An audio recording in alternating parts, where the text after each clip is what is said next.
재앙이 반복되었던 이유, 여러분들 지난번에 거기까지 아마 한 걸로 제가 알고 있는데,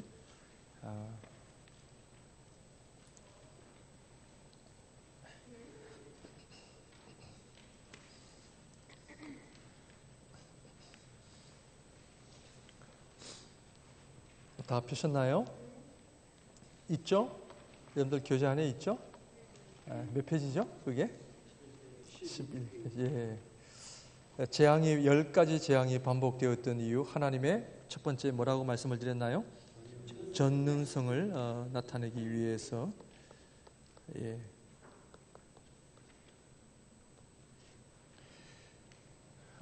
하나님의 전능성 앞에 우리가 절대로 조심해야 될 부분은 절대로 하나님 앞에 우리가 교만한 삶을 살아서는 안 됩니다.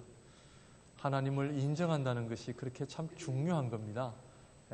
쉬운 말로 하나님 앞에 까불면 안 된다는 것입니다. 그래서 하나님이 제일 싫어하는 사람이 교만한 사람입니다.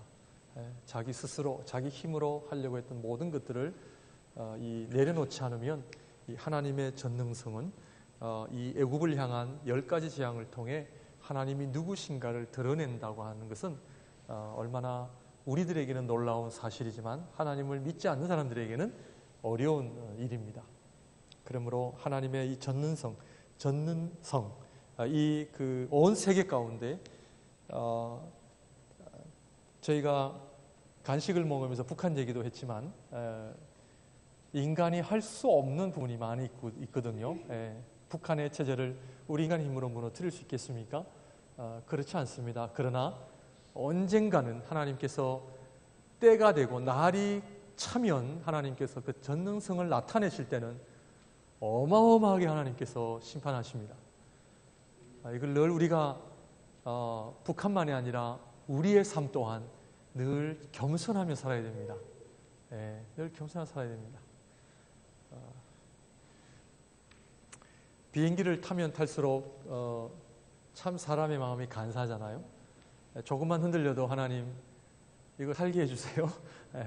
내려오면 언제 그랬냐는 식으로 잊어버리는 우리 인간의 마음인데요. 참 하나님의 전능성을 나타내신다고 하는 부분에 대해서는 오늘도 변함없이 이 자연 세계를 통해 하나님께서 이 뒤엎으시는 그죠? 코스타리카의 조은재 선교사님께서 코스타리카에는 군인이 없습니다. 밀리터리 서비스가 없습니다. 그래서 미군도 없습니다. 그러니까 미국 사람들이 그 볼케이노를 구경하러 가다가 지진이 나가지고 그 버스가 나무에 걸려서 콜롬비아에 있는 미군들이 출두를 해가지고 헬리콥터로 구출한 사건을 이야기하면서 뭐 이 온 세계가 어떤 일이 벌어질는지 알 수 없습니다. 밴쿠버에도 큰 지진이 하나 남아있다고 하는데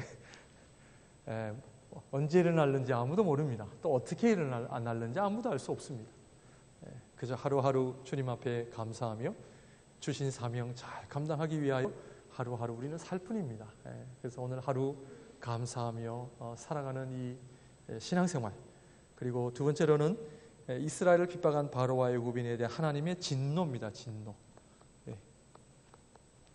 애굽의 신들에게 내린 하나님의 심판. 하나님의 전능성은 두 가지로 나타나거든요. 첫 번째로는 믿는 자들에게는 구원으로 나타나지만 믿지 않는 자들에게는 뭐로 나타나요? 심판으로 나타납니다.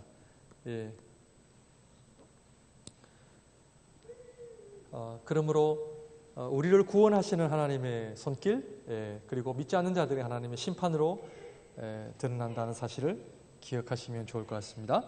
신앙생활은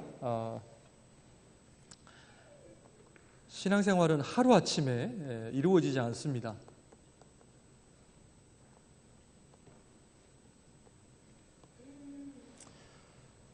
여러분들 제가 이번에 여행을 통해서 다시 한번 하나님 앞에 또 다시 한번 좀 실천을 해야 되겠다는 부분들이 뭐냐면 하루를 우리 자녀들과 함께 온 식구가 가정이 말씀으로 시작하는 그런 하루, 물론 그렇게 하는 가정도 당연히 있으시죠.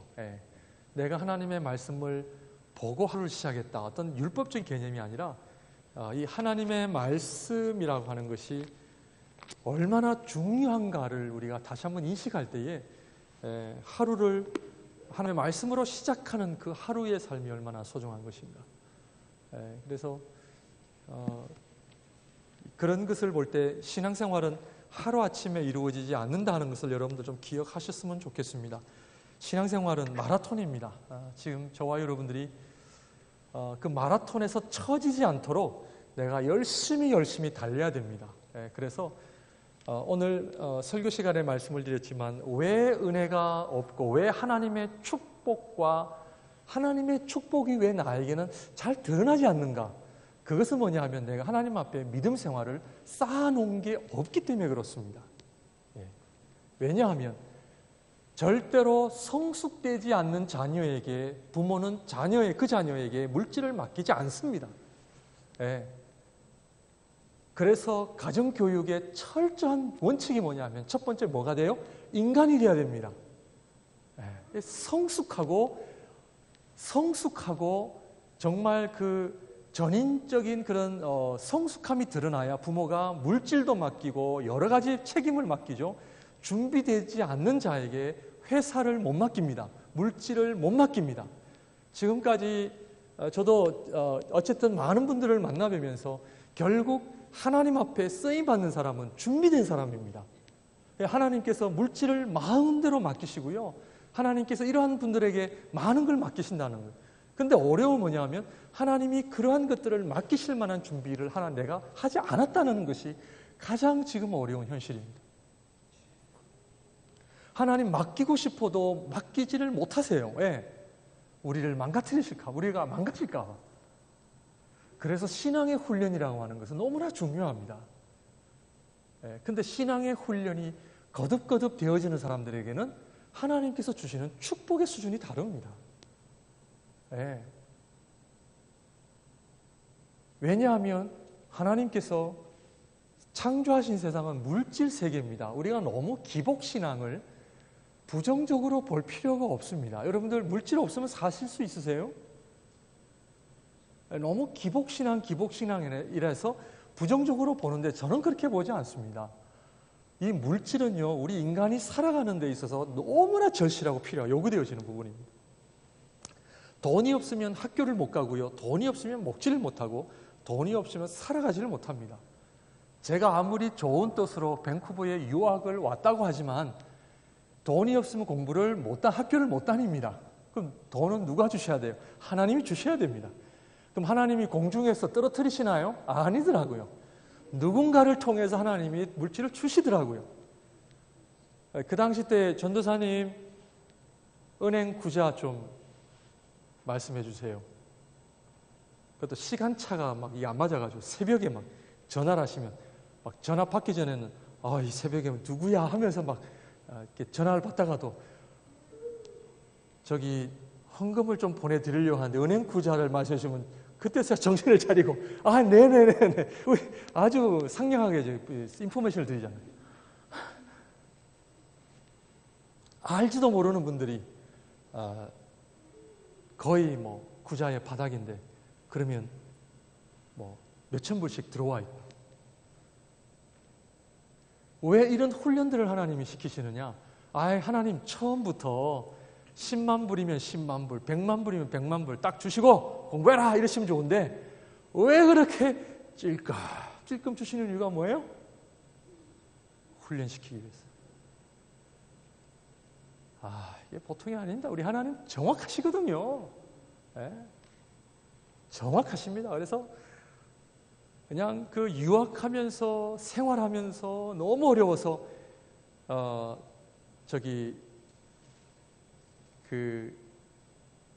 조금 여유를 가지려고 어디 장학금을 신청을 했습니다. 제가 미국 쪽에 장학금을 신청했는데 그 장학금이 한 달에 500불씩 2년을 지원하는 그 두레 장학금입니다. 들어보셨어요? 두레 장학금인데 LA 한국에도 두레가 있지만 미주에도 두레가 있는데 그걸 또 신청을 했는데 한 달에 500불이니까 1년에 6,000불, 2년이면 12,000불 장학금입니다. 적지 않은 돈이죠. 신청을 했는데 됐어요. 그게 이제 돼가지고 하나님 감사합니다. 좀 한 달에 500불을 넉넉하게 좀, 그 당시 때는 캐네디언 달러로 환전을 하면 한 1.5였어, 1.5. 그러나 1.5를 하면 500불이면 한 750불 정도로 괜찮았을 때였습니다. 그죠, 장로님? 750불을 좀 여유 있게 쓰려고 막 이렇게 계산을 하다가 딱 그 순간에 남미 아르헨티나에서 IMF가 터져가지고 송금이 안 되는 거예요. 그래가지고는 좀 그 넉넉하게 쓰려고 했던 그 돈이 고스란히 생활비로 학비로 들어가는 거예요. 그래서 제가 하나님 어떻게 이렇게 정확하십니까? 제가 따졌습니다. 네. 정확하십니다. 훈련시키십니다. 그래서 말씀에 재미가 왜 없느냐? 네, 죄송합니다만 말씀을 위한 투자를 안 하셨기 때문에 그렇습니다. 기도가 왜 재미가 없느냐? 기도에 투자를 하지 않으셨기 때문에 그렇습니다. 골프든 테니스든 모든 세상에 있는 존재하는 모든 일들은요, 처음에는 어렵습니다. 테니스, 저는 운동을 좋아하는 테니스 어려워요. 그러나 어려운 시기가 지나면 조금 내 몸에 익히면요, 그 다음에는 재밌어집니다.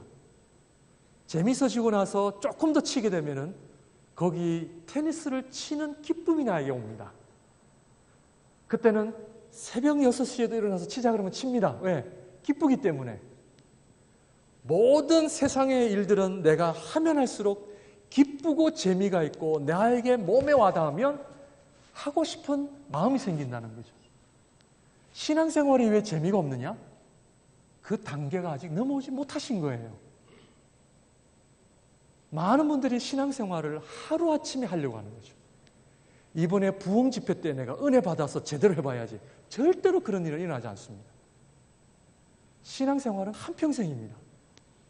제가 오늘 이 자리에 여러분들에게 성경을 이야기하기까지 몇 년이 걸렸느냐? 30년 걸렸습니다, 저한테.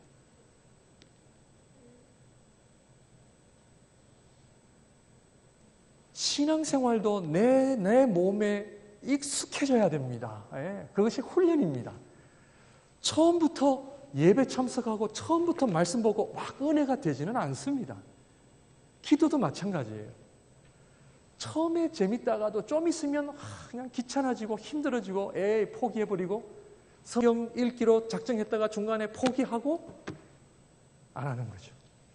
그래서 신앙생활은 마라톤처럼 내가 얼만큼 처져 있는지를 알고 빨리 그 간격을 좁혀야 됩니다.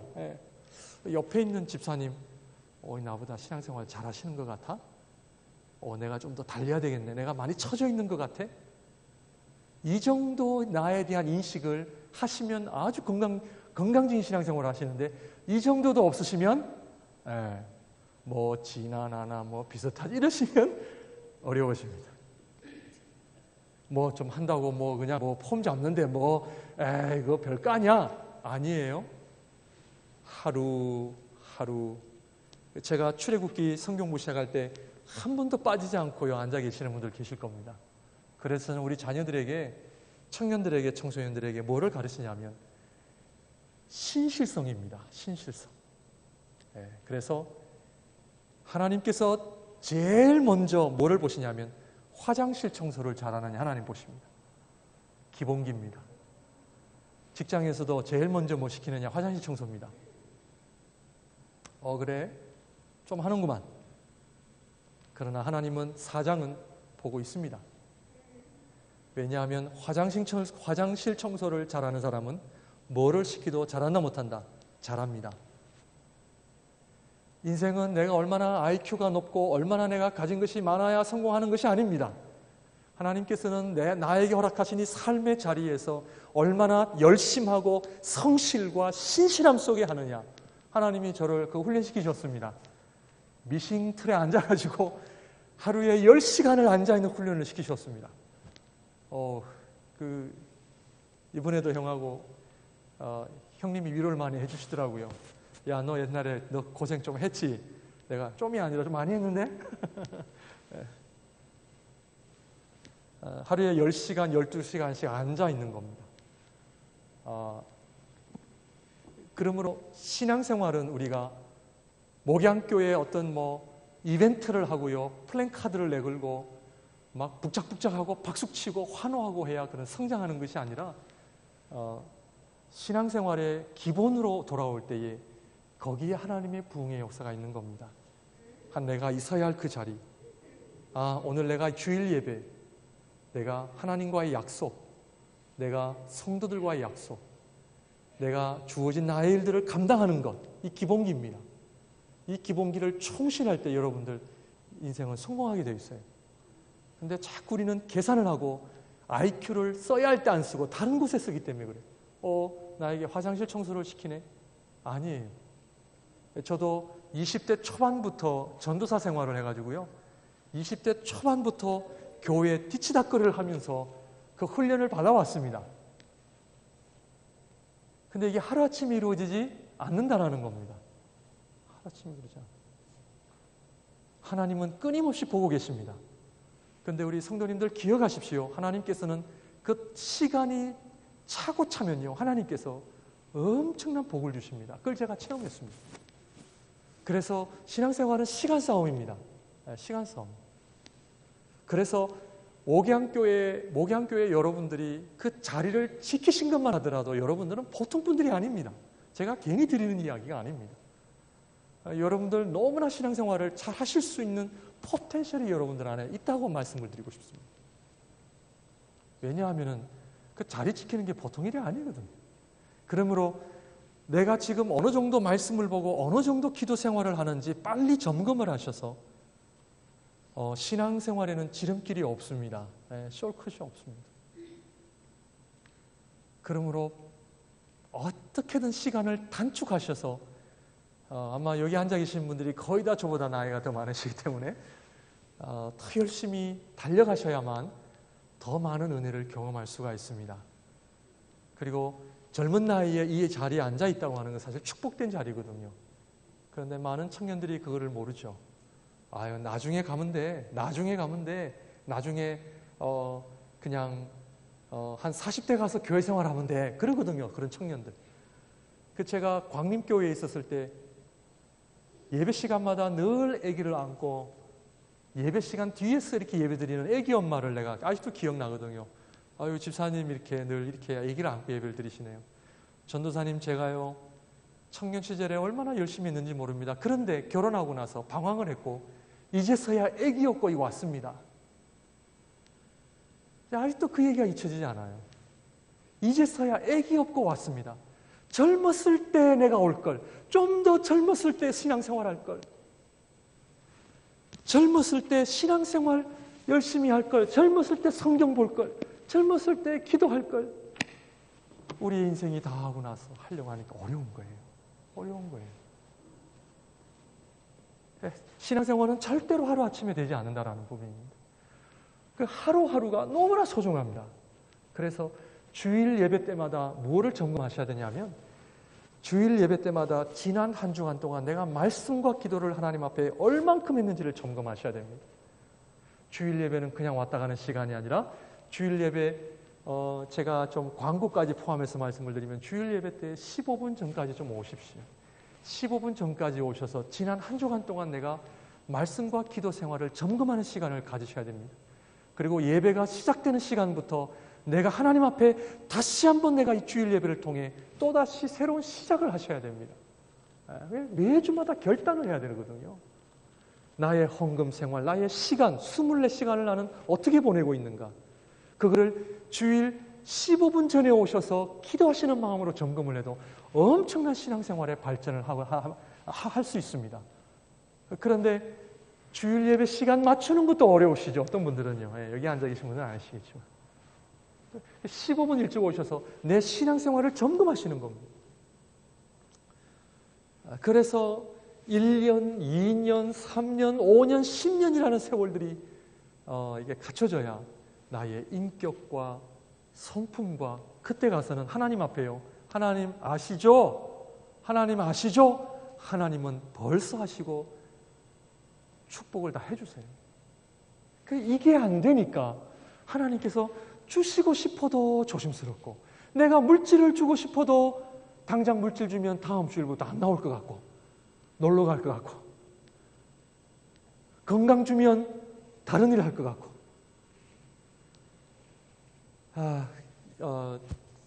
이번에도 제가 Don't Cry For Me 아르헨티나를 갔다 왔습니다.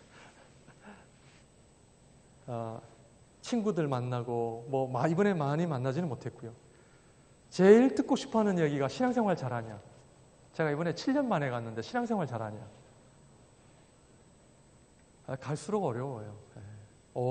그 친구 돈 좀 벌어서 그런데 교회 잘 안 나와. 대부분 그런 이야기가 나옵니다. 하루아침에 되지 않습니다. 왜냐하면 운동도 젊었을 때 하시는 거하고 나이 들어서 하시는 거하고 좀 달라요. 그래서 벌써 제가 반말하고 막 그러면 여러분들 기분 나쁘세요, 안 나쁘세요? 기분 나쁘시죠? 그러나 청년들은 은혜 받아요. 왜냐하면 나이거든요. 우리 목사가 몇 살이었는데 반말이야? 그만큼 훈련 자세가 갈수록 안 돼 있다는 거예요. 그런데 겸손한 사람은 뭐라 그래도 아멘 합니다. 그렇죠? 그것이 바로 아멘. 그래서 하루아침에 되지 않는다. 꼭 기억하시고, 신앙생활은 나의 행복을 위해서 살지 않는 겁니다. 출애굽기 공부에 다 포함되어 있는 이야기를 제가 말씀드리는 겁니다. 신앙생활의 본질은 결국 나의 행복을 추구하는 것이 아닙니다. 아멘입니까?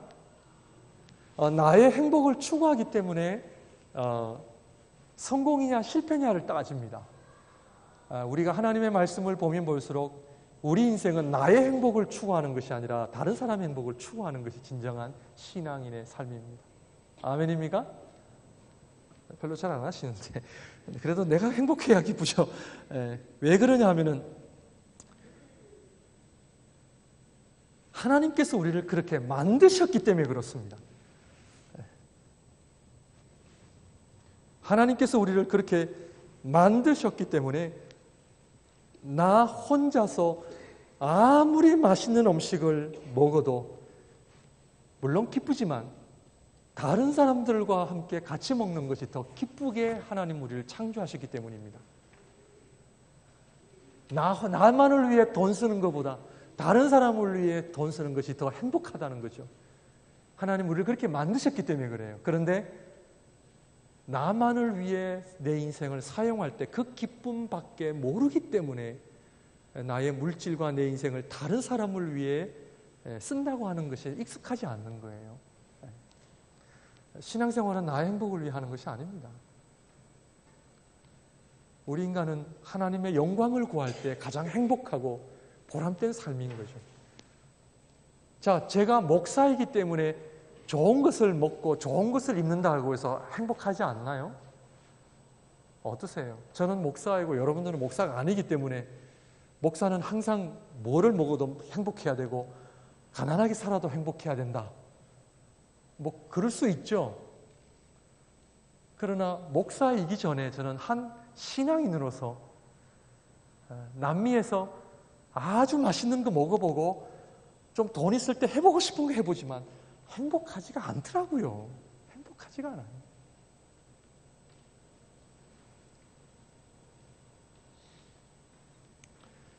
돈 많은 사람들이 잘 사는 거 보면서 부럽지가 않더라고요.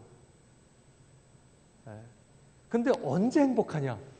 내가 하나님 앞에 인생에 대한 의미가 있을 때 행복하더라고요. 의미가 있을 때.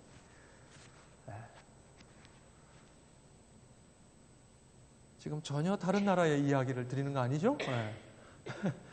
그러니까 나만을 위해 돈을 쓸 때 행복해요. 그걸 부인하는 것이 아니라 그 행복의 사이즈는 작다는 거죠. 그러나 하나님을 위해, 이웃을 위해 써보니까 그 행복의 크기가 너무 크다는 거예요.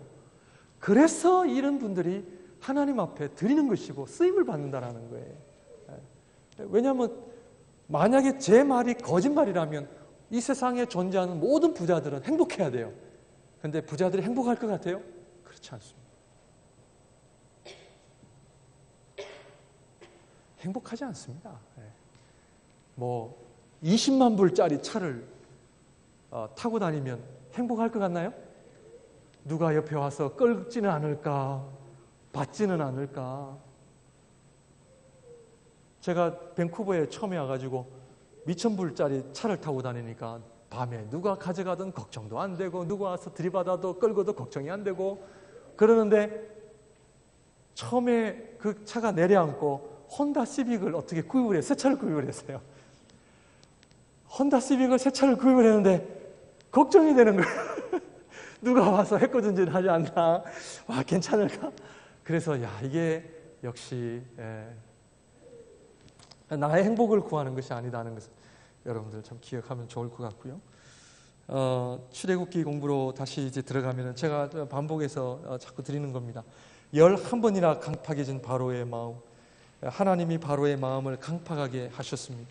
하나님의 주권적 섭리입니다.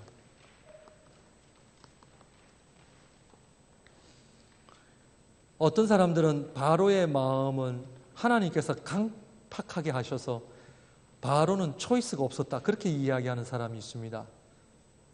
어떻게 생각하세요? 두 번째, 바로는 그의 마음을 스스로 강팍하게 했다. 인간의 자유의지.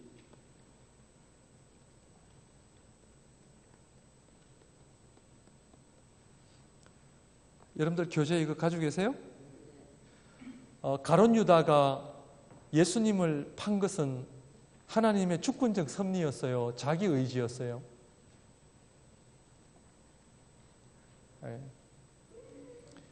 참 많은 큰 이슈가 되고 있는 부분인데요. 이 성경은 이 두 가지를 같이 다 이야기하고 있습니다. 같이 다 이야기하고 있습니다. 그러므로 여러분들이 의지를 가지고 신앙생활을 한다고 하는 것은 엄청난 하나님의 축복입니다. 축복입니다.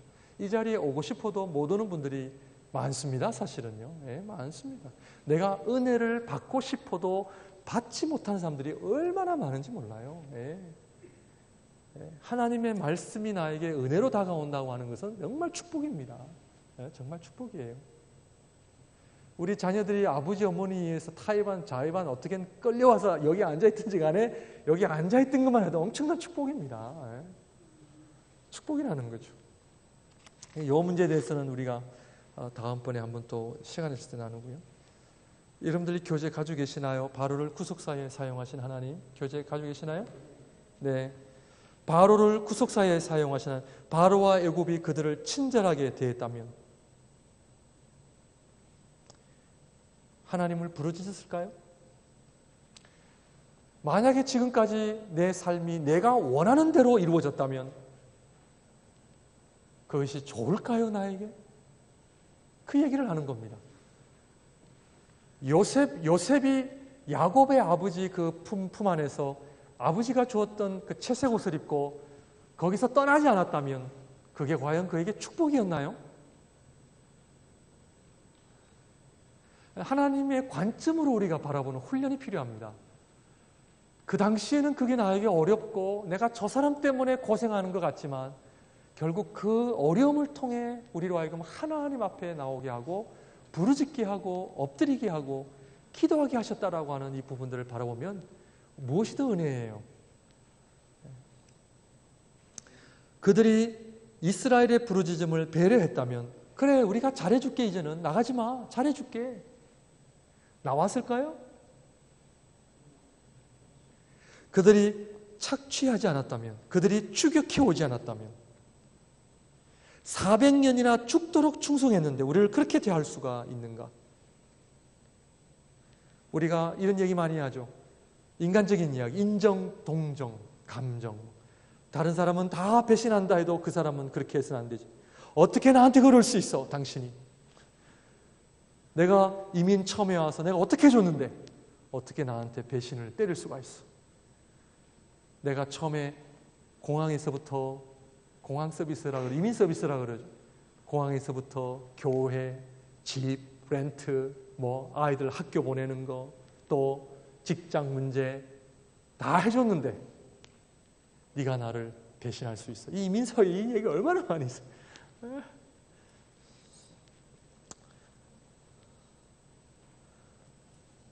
그러므로 하나님께서는 바로를 이스라엘 백성들을 향한 구속사를 위해 사용하신 하나님이라는 관점을 바라볼 때에 그것이 도리어 나에게 감사요, 그것이 도리어 나에게 믿음으로 오게 했다는 이 고백을 하게 하는 거죠.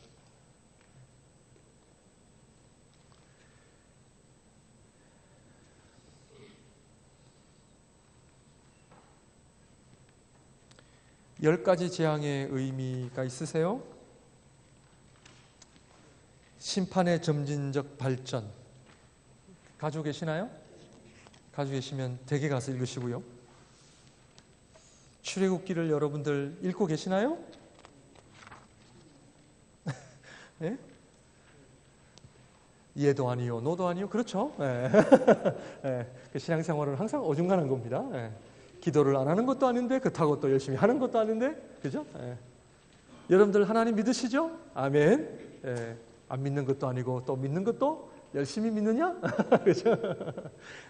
자, 6월절 새로운 존재까지 가십시오.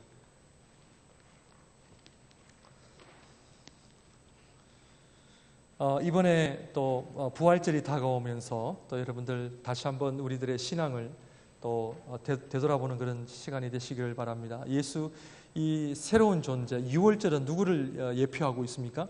예수 그리스도입니다. 예, 예수님. 우리 기독교는요, 기독교는 예수교입니다. 예수교. 많은 분들이 기독교를 유대교, 이슬람교랑 혼돈을 많이 하시는데, 왜 우리는 그 기독교인가? 이 기독이라고 하는 말이 예수 그리스도를 의미합니다. 그래서 기독교는 예수 그리스도 교입니다. 예수 그리스도를 부인하면 다 가짜들입니다. 그러므로 우리의 신앙의 가장 중심의 고백은 예수 그리스도입니다. 예수 그리스도가 아니면 하나님을 알 수도 없고, 예수 그리스도가 아니면 성령을 받을 수 없기 때문에 유대교와 이슬람교에는 구원이 없습니다. 자기들은 있다고 하지만, 왜? 구약의 여호와 하나님으로 인하여 구원이 있다라고 주장하지만, 그러나 그것은 잘못된 겁니다. 예수 그리스도밖에는 구원이 없습니다. 아멘입니까? 예, 이거 갈수록 어려워집니다, 이 문제. 예. 그러므로 이 기독교는 예수 그리스도 교입니다. 그 기독론이라고 하는 것은 예수 그리스도론이죠. 이달로 너에게 해의 첫 달이 되게 하라. 모든 기준이 6월절부터 시작된다는 것을 말씀하고 있습니다. 모든 시작이 누구냐? 예수 그리스도입니다. 모든 시작과 끝은 알파와 오메가가 되신 예수 그리스도. 내 모든 인생의 시작은 Jesus Christ. 내 모든 일의 시작은 Jesus Christ. 내 모든 인생의 행복의 시작은 Jesus Christ. 내 모든 기쁨, 행복, 모든 삶의 이유의 첫 번째가 뭐냐면 Jesus Christ예요. 예수 그리스도입니다. 예. 여러분들 예수 그리스도를 위해 여러분들의 모든 삶의 시작이 되시기를 바랍니다. 예. 그래서 주일날, 첫날을 우리가 주님 앞에 예배로 시작을 합니다. 예.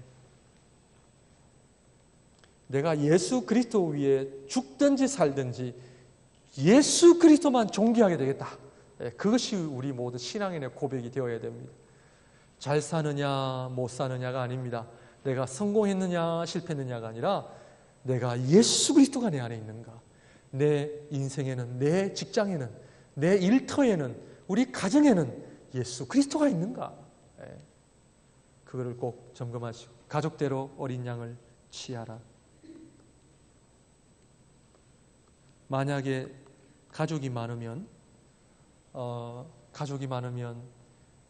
어린 양을 더 잡겠고요. 가족이 적으면 이웃과 함께 그 어린 양을 나눠라. 그래서 기준이 한 어린 양의 10사람 정도 되게끔 하나님께서 먹을 것도 딱 이렇게 인분을 딱 정하셨습니다.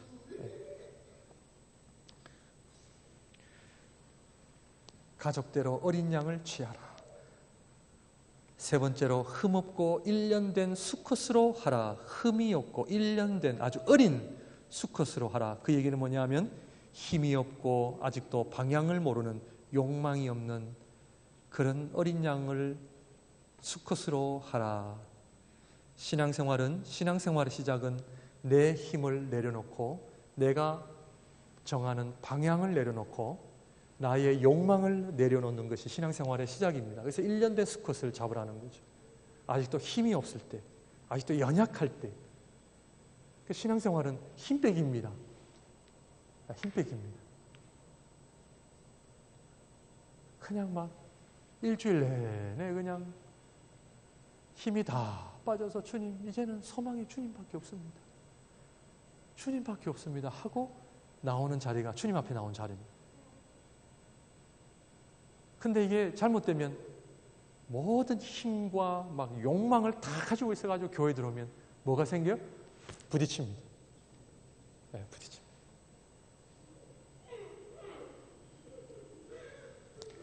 교회는 서로가 힘을 빼면 은혜스러운데 서로 힘 자랑하면 시끄럽습니다.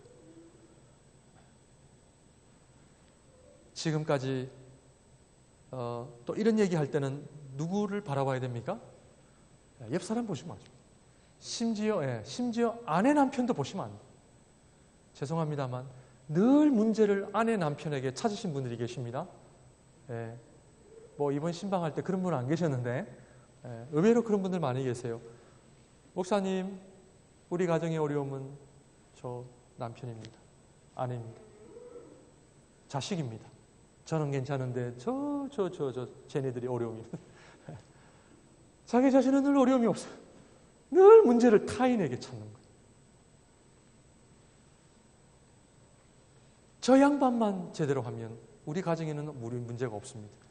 저 아내만 문제가 없으면 우리 가정은 늘 평화로울 것 같은데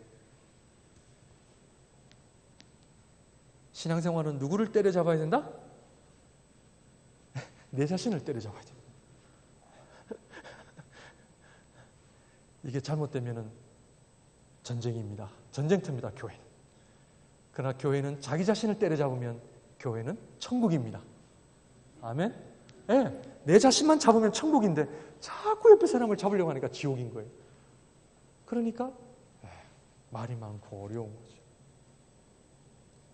또 좀 더 나아가서는 교회 올 때 자기 자신에게 적용하지 않고 항상 저 아무개 집사님이 문제입니다. 아니에요. 그것도 하나님 앞에 맡기세요. 그 피를 문설주와 안방에 바르라. 피. 고기를 불에 구워서 먹고 아침까지 남기지 마라. 이 5번째부터는요.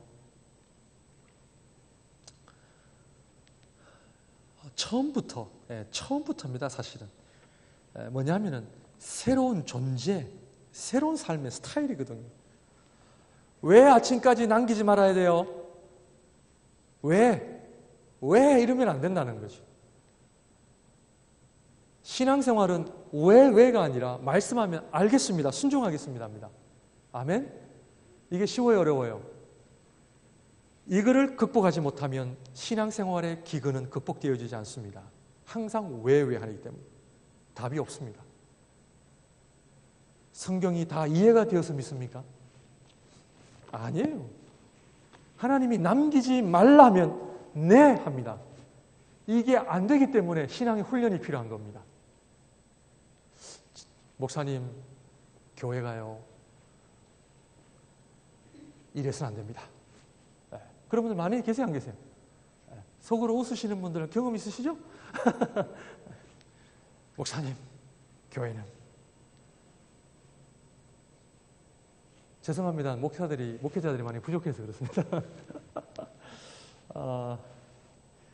그러나 어쨌든 독재자 아버지가 계시면요, 그 가정은 훨씬 더 자유분방한 가정보다 더 건강합니다. 저는 그렇게 믿습니다. 신앙생활은 뭐냐 하면 아침까지 남기지 말라. 참 궁금하거든요. 왜 그런가? 그런데 순종하는 겁니다. 하나님이 그런 자에게 복을 주십니다. 아멘. 그래서 신앙생활은 단순해야 됩니다.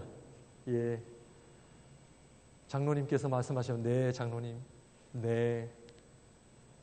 그러면요, 문제가 있더라도 하나님께서 다 해결해 주세요. 다 해결해 주세요. 쓴 나물 허리에 띠 신발 지팡이 급히 먹어라. 이해가 되어져요? 하나님 급히 먹으면 취하거든요. 빨리 먹어라. 빨리 먹는 거예요. 왜 그럴까요?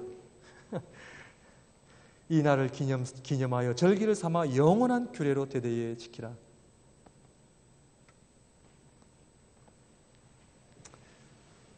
목양교회 와서 성경 공부하고 성가대가 뒤로 연습 시간이 좀 미뤄지니까 어떠세요? 그래도 이렇게 잘들 따라오시고 감사합니다. 다른 교회 같았으면 목사님이 성경 공부 대신에 우리가 성가대를 해야 되는데 막 따지셨을 때 그러지 않고 이렇게 성경 공부하고 성가대 연습. 성가대 연습 몇 시까지 하나요? 9시까지 하나요? 아무튼 은혜가 넘치시길 바랍니다. 뭐냐 하면 왜 제가 이걸 좀 다루고 넘어갈게요. 가정의 머리는 누굽니까? 자, 이때 남자 타임이 왔습니다.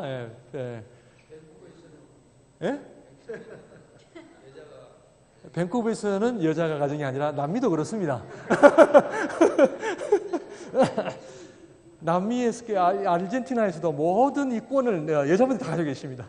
남자분은 그저 셧다맨입니다. 저희 형보다 형수님이 더 잘 보십니다. 남자가 완전해서 그럴까요? 아닙니다. 여자분들보다 완전해서 가정의 머리는 남자분인데 여자분은 어디예요? 목이라 그러죠. 그래서 남 머리를 흔든다고 막 그래요. 그래서 그런 얘기도 있습니다만 신앙생활은 하나님께서 정해놓으신 질서를 회복하는 겁니다. 그래서 남편을 뭐처럼? 주인처럼 공경하고 순종해야 됩니다. 아멘? 우리 여자분들이 다 아멘 안 하실 것 같은데 왜냐하면 질서입니다. 질서. 왜냐하면 광야 생활을 보게 되면 하나님께서 백성들이 모세를 반역할 때에 그 질서에 대해 하나님께서 가만 안 계셨습니다. 그래서 모세는 목회자로 비유하면 또 백성들과 싸우지 않았습니다. 저도 참 많이 배웠습니다. 그래서 모세는 백성들이 아무리 불평원망해도 거기 싸우지 않고요. 하나님 앞에 가서 그냥 부르짖기만 해요. 그래서 교회 지도자, 가정의 지도자는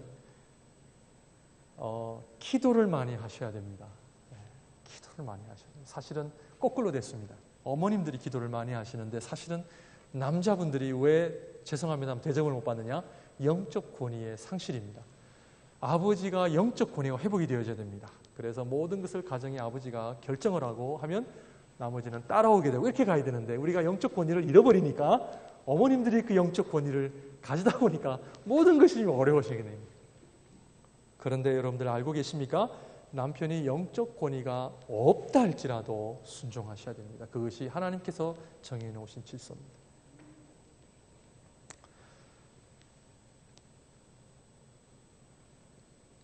왜 그러냐면요. 그래야 우리 자녀들이 건강한 가정생활을 하게 되어 있습니다. 7일 동안 무교병을 먹어라. 7번에 이날을 기념하여 절기를 삼아 영원한 규례로 대대에 지키라. 유월절을 절대로 잊지 마라. 무슨 얘기냐면 늘 피의 능력으로 살아라. 피의 눈물로 살아야 한다.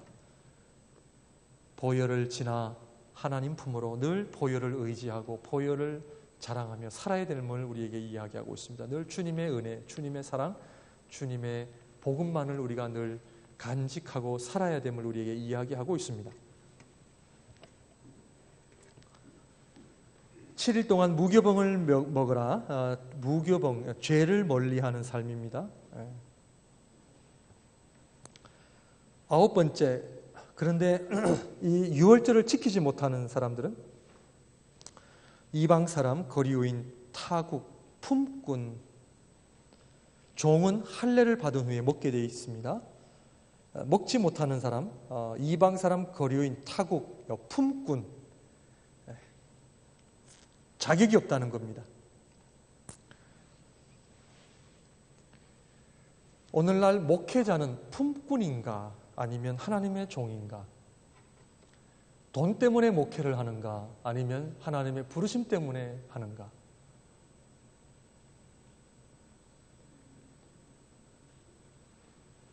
여러분들 교회 일을 하나님의 사랑과 종의 심정으로 하는가? 아니면 뭐 대가를 바라고 하는가? 이게 다 품꾼에 속한다는 거예요. 이 품꾼들의 특징은 대가를 바라는 거예요. 내가 교회를 이만큼 했으니 나에게 대접을 해달라. 슬픈 사실은 오늘날 많은 적지 않은 목회자들이 하나님의 종이라는 개념보다 품꾼처럼 이 돈 때문에 사역을 하는 그런 경우가 많이 있습니다.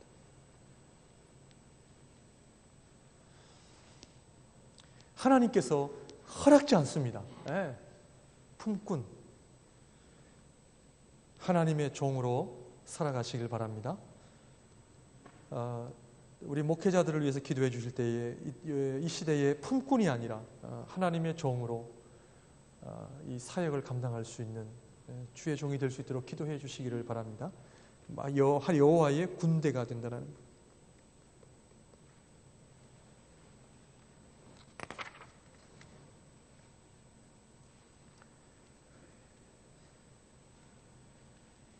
사번 13장에서 24장까지 갑니다. 인도하여.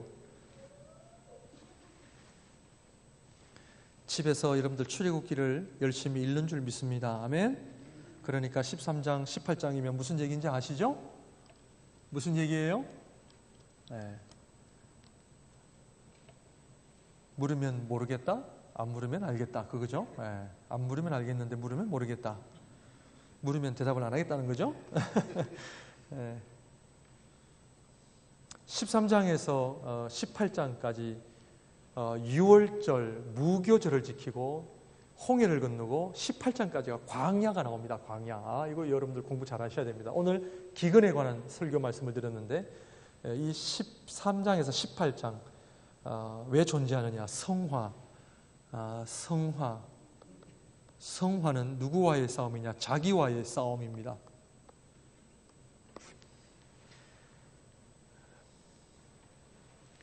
잠언에 자기의 화를 분을 참는 자는 누구보다 낫다? 그런 이야기가 많이 나옵니다. 성을 빼앗는 자보다 자기의 분을 참는 자, 자기 자신을 다스리는 자. 신앙생활은 자기와의 싸움입니다. 이것이 극복이 안 되면 신앙생활의 성장은 오지 않습니다. 꼭 기억하시기 바랍니다. 내 인생의 모든 문제가 누구와의 싸움이냐? 나와의 싸움입니다. 내 욕심과의 싸움입니다. 나의 교만과의 싸움입니다. 삶이 왜 힘들어지느냐? 내 마음대로 안 되기 때문에 그런 겁니다. 나는 밴쿠버 와서 10만 불을 벌어야 되는데 1만 불밖에 없으니까 화가 나는 겁니다. 큰 집에 살아야 되는데 가라지가 그 차가 3대가 들어가는 집에 살아야 되는데 이 가라지가 1대밖에 안 들어간 집에 사니까 어려운 겁니다. 누구와의 싸움이냐? 내 자신과의 싸움입니다. 13장에서 하나님께서는 신앙인의 그 삶에 대한 오리엔테이션을 하고요. 첫 번째로 첫 것을 드리라.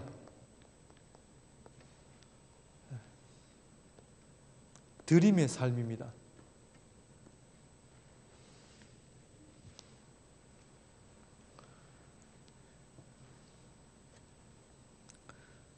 저도 이민 가서 경제적으로 어렵게 살아보았기 때문에 이 드림에 관한 부분을 조금이나마 여러분들에게 좀 나눌 수는 있지만 참 이거 쉽지 않은 이야기입니다. 참 어렵게 살아가는 분들에게 뭐 드려라, 뭐 그냥 하도 힘들어서 교회 왔더니 목사님이 11조 얘기를 하고 헌금 얘기를 해서 상처받아서 교회를 안 다니더라, 이런 얘기들이 얼마나 난무한지 모릅니다. 그럼에도 불구하고 성경은 첫 번째 장자의 것은 내 것이다. 왜? 하나님께서 장자의 것은 내 것이기 때문에 장자의 것을 드리라고 우리 하나님 말씀하시거든요. 그 이유가 뭐냐면 우리 하나님께서는 저와 여러분들을 위하여 최고의 것을 주셨기 때문에 그렇습니다. 누구를 주셨느냐? 예수 그리스도를 주셨기 때문입니다. 그래서 우리 하나님은 당당하게 요구하십니다. 그러므로 예수 그리스도를 믿는 자에게 하나님의 자녀가 되는 뭐를 주세요? 권세를 주시는 거예요. 사용하셔야 됩니다. 내가 하나님의 자녀라고 하는 것을 사용하셔야 돼요.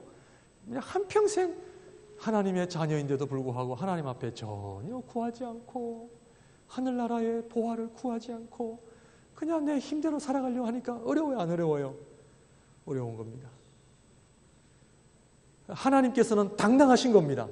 내가 주었으니 달라 이겁니다. 우리 자녀들에게 이것을 조금 더 적용을 해보면 우리 자녀들에게 우리 부모님들에게 효도 가르쳐야 됩니다. 우리 부모님은 당당한 겁니다. 이것을 얘기 안 하시니까 요즘 우리 부모님들이 자식들한테 자꾸 지세요. 뭐든지 지세요. 내가 애기 봐줄 테니 연봉 10만 불 내놔. 얘기하셔야 됩니다. 여러분들 제 말을 그냥 가볍게 들으시면 안 됩니다. 우리 자녀들에게 부모를 공경하라. 부모의 사랑을 아는 사람이 부모에게 효도하게 되어 있습니다. 그런데 요즘 우리 자녀들이 부모의 희생과 사랑을 모릅니다. 당연한 것으로 생각합니다. 그러면 자녀들의 인생이 불행해집니다. 가르쳐야 됩니다. 그래서 아내가 남편을 순종해야 됩니다. 자녀들에게 보여줘야 됩니다. 자녀들은 보고 있습니다. 엄마가 아빠한테 어떻게 하는지 보고 있습니다. 우리 자녀들은 부모에게 공경하고 부모에게 효도해야 됩니다. 가르쳐야 됩니다.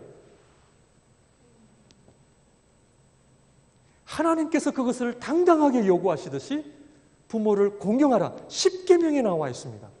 오늘날 한국 사회가 어려운 건요, 다른 것이 어려운 것이 아니라 부모를 공경하지 않기 때문에 그렇습니다.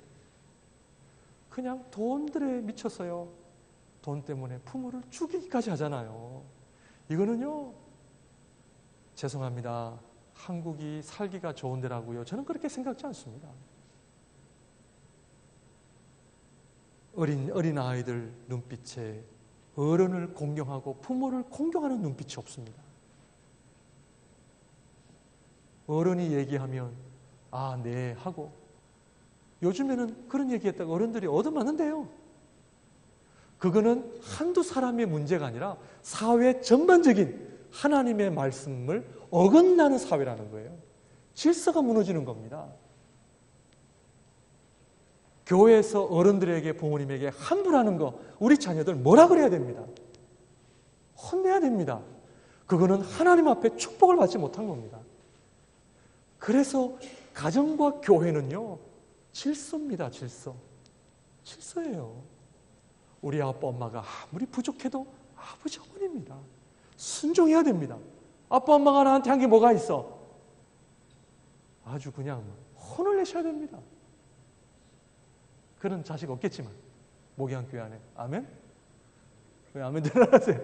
지금 하나님께서 첫 것을 드리라고 하는 것은 그 중심을 아셔야 됩니다. 뭐냐면 하나님께서 우리에게 드리라고, 나에게 드리라고 할 때 하나님을 위한 거예요? 사람들을 위한 거예요? 사람들을 위한 거예요. 예, 바로 그겁니다.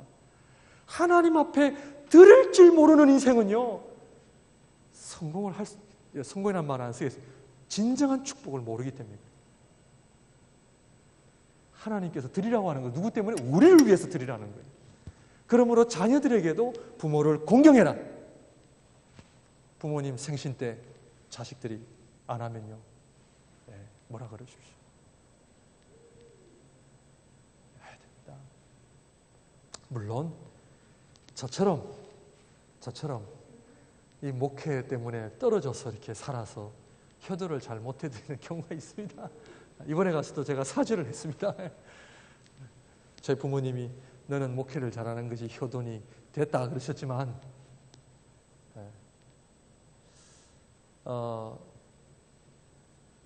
마음이 아파요. 그래서 부족하나마 아버지 어머니 식사하세요. 야, 그 돈이 그 돈이고 그 돈인데 아닙니다. 그래서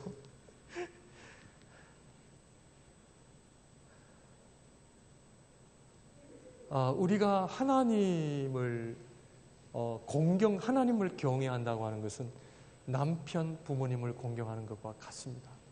그걸 자꾸 우리가 구분하는데요. 그렇지 않습니다. 왜냐하면 순종이라고 하는 것은 절대로 내 마음에 들기 때문에 순종은 하지 않습니다. 순종은 내 자신을 깨트릴 때 순종이거든요. 내 자신을 전적으로 부인할 때 순종이 일어나기 때문에 저는 목양교회 안에 계시는 모든 우리 여인 되시는 분들이 남편을 순종하고 주님처럼 모시며 사시기를 바랍니다. 아멘. 우리 쪽 부부만 그렇고 우리 아멘. 두 번째로 무교절을 지키라. 무교절을 지키라.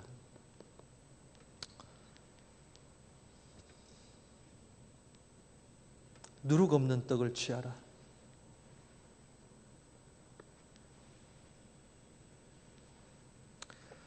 딸들이 시집을 가면 한 가지만 더 할게요. 딸들이 시집을 가서 불평해서 친정으로 온다. 받아야 돼, 안 받아야 돼요?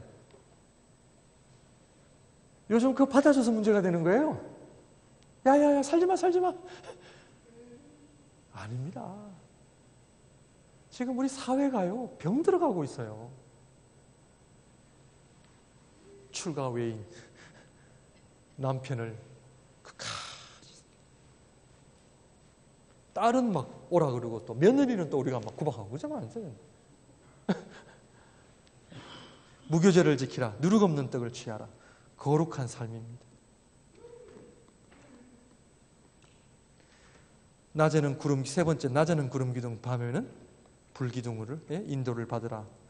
성령의 인도를 받아야 한다. 성령의 인도하심을 받는 삶을 사시기를 바랍니다. 이 세 가지입니다. 뭐라? 드리는 삶, 거룩한 삶, 성령의 인도하심을 받는 삶.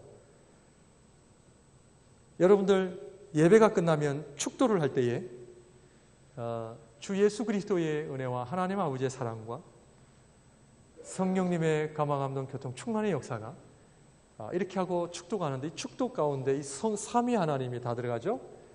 하나님의 사랑이 있기 때문에 우리는 드리며 살아야 됩니다. 예수 그리스도를 본받아 거룩한 삶을 살아야 되고요. 성령님의 감화감동 교통 충만의 역사를 통해 성령의 인도하심을 날마다 받으며 살아가야 돼요. 세 가지 삶입니다. 하나님 앞에 뭐 해라? 드려라. 예수님 보면서 거룩한 삶을 살아라. 세상의 것은 버리고 성령님은 인도하심을 늘 받아야 돼요. 성령의 인도하심을 늘 받는 삶을 살아야 된다는 것입니다.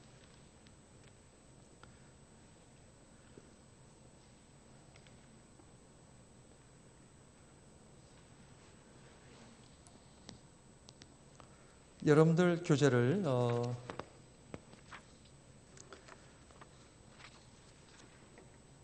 가까운 블레셋 길로 인도하지 않으시면 요거 가지고 있으세요? 예, 하나님의 군대라 하셨지만 아직 전쟁할 준비가 되지 않은 백성이 전쟁을 보면 뉘우쳐 애굽으로 돌아갈까 하여 홍해길로 인도하심. 숫곳에서는 해변길과 병행하여 곧장 가데스바네가로 가는 술길이 있다. 술길은 해변길에 비해 좋지는 않지만 많은 사람들이 이용하는 길이었다. 해변길과 숫길 두 가지 길이 있었는데 하나님께서는 이 두 가지 길을 인도하지 아니하시고 더 돌려서 광야 끝 에담 광야길로 인도하신다. 이 길은 사람들이 거의 이용하지 않는 길이었다. 이것을 통해서 하나님이 인도하심은 절대적으로 사람들이 말해서 누가 그래서가 아니라 하나님이 인도하심은 전적으로 개척자와 같은 그런 개념의 길입니다. 예, 이게 보통 길이 아닙니다. 하나님의 인도하심이 아니고서는 갈 수 없는 길입니다. 예, 그러므로 하나님을 절대적으로 의지하는 훈련이 하나님께서 하시는 겁니다. 이 사진도 있나요? 예, 그 다음 홍해를 건넌. 홍해는 성경에서도 종종 세례라고 이야기를 합니다. 예. 하나님의 계획 이거 가지고 계시죠? 예, 하나님의 첫 번째 계획 돌려서 인도하시는 하나님. 돌려서 처음부터 하나님께서는 내 방법대로 살아라는 겁니다. 네 생각대로 살지 말고, 네 계획대로 하지 말고 철저하게 신앙생활은 하나님의 방법, 철저하게 하나님이 무엇을 기뻐하시는지를 놓고 살아라. 그걸 이야기하는 것입니다.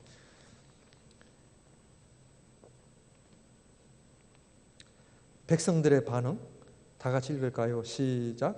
이스라엘 자손이 심히 두려워하여 애굽에 매장지가 없어서 당신이 우리를 이끌어내어 이 광야에서 죽게 하느냐? 우리를 내버려 두라. 우리가 애굽 사람을 섬길 것이라 하지 아니하더냐? 애굽 사람을 섬기는 것이 광야에서 죽는 것보다 낫겠노라. 자, 13장 14장 모세의 태도 읽겠습니다. 시작. 너희는 두려워하지 말고 가만히 있어서 여호와께서 오늘 너희를 위하여 행하시는 구원을 보라. 앞에는 홍해, 뒤에는 애국 군대라는 상황 속에서 백성들은 뭐 했어요? 원망. 모세는 뭐 했어요? 기도. 그 이유는 뭘까요? 오늘 말씀처럼 기근을 통과하지 않았기 때문에. 광야를 통과하지 않은 사람은 어떤 상황 속에서도 뭐를 해요? 기도하지 않고 불평 원망합니다. 그러나 하나님 앞에 기도하는, 광야를 통과한 사람은 어떠한 상황 속에서도 기도합니다. 좀 진도를 나가고 오늘 여기까지 하고 그만하겠습니다. 자,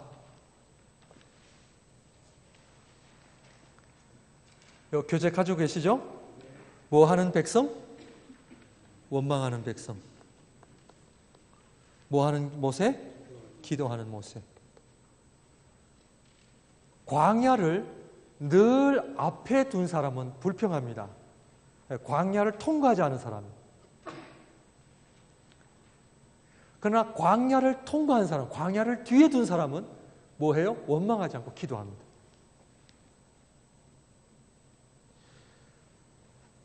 광야 생활 40년의 삶이 바로 이 두 가지로 요약됩니다. 원망하는 백성, 기도하는 모세.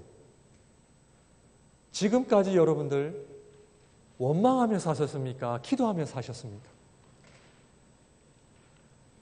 기도하시는 분들은 광야를 통과하신 분들, 광야를 뒤에 두신 분이에요. 아하, 이 광야가 왜 오는 줄 알아. 그걸 알면 기도하게 되거든요. 아, 이거는 지금 기도하라는 사인이야. 그런데 그 원리를 모르면 뭐예요? 불평 원망합니다. 교회 안에서도 기도하는 분이 있는가 하면 원망하는 분들이 계세요. 나는 기도하는 부류에 속한가? 원망하는 부류에 속한가? 출애굽기, 레위기, 민수기, 신명기 거의 다가 반복되어져 나옵니다. 백성들은 뭐예요? 원망합니다. 조금 가다가 먹을 것이 없음에 원망하며, 조금 가다가 마실 물이 없어서 원망하며, 조금 가다가 어떤 사람을 보니 원망하며. 그런데 모세는 여호와께 부르짖어 여호와께 기도하여 여호와께 간구하여. 백성이 원망하며 여호와께서 들으시고 진노하사 그 원망하는 말을 내가 들었노라. 민수기 21장 백성이 하나님과 모세를 향하여 원망하되 여호와께서 불뱀들을 백성 중에 베어 백성을 물게 하심으로 이스라엘 백성 중에 죽은 자가 많은지라.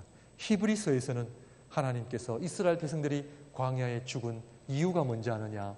원망, 불평입니다. 신앙생활의 적은 내 아내요 남편이 아니라 신앙생활의 적은 요 원망이 원망. 왜 원망이 생겨요? 광야를 통과하지 않았다. 모세는 광야를 통과했어요, 안 했어요? 통과했어요. 몇 년? 40년입니다. 그래서 하나님이 모세를 40년을 기다린 거예요. 그래서 오늘날 교회의 영적 지도자는 목회자뿐만 아니라 우리 장로님들, 안수집사님들은요, 교회의 영적 지도자는요, 광야를 통과해야 됩니다. 광야를 통과하지 않으면 원망, 불평, 사람들과 싸웁니다. 그러나 광야를 통과한 사람들은 기도합니다.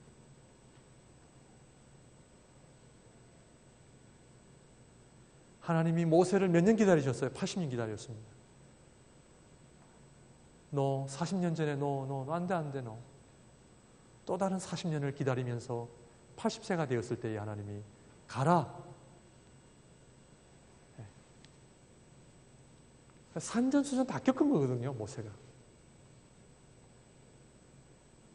처음에는 조금 하나님 앞에 원망이 있었지만 빨리 알아차린 거죠. 아, 내 힘으로 안 되는구나. 인생은 내 힘으로 안 되는구나. 물질, 관계, 내 힘으로 안 되는구나. 일찌감치 두 손 들고 하나님 앞에 나와 하나님 앞에 무릎 꿇을 때에 하나님께서 물질과 관계, 사람을 모든 걸 하나님이 해결해 주심을 경험하는 사람은 더 이상 원망하지 않아요.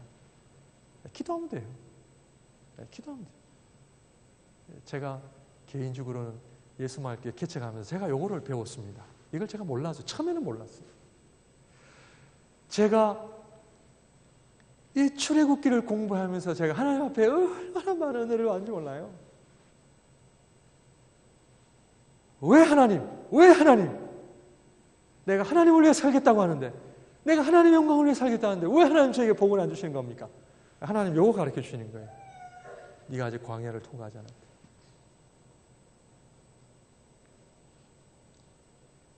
그래서 사람하고요 싸워봐야 안 돼. 해답이 안 돼. 누구에게 가야 돼요? 하나님 앞에 가야 돼. 하나님, 우리 가정 회복시켜 주세요. 우리 자녀들 회복시켜 주세요.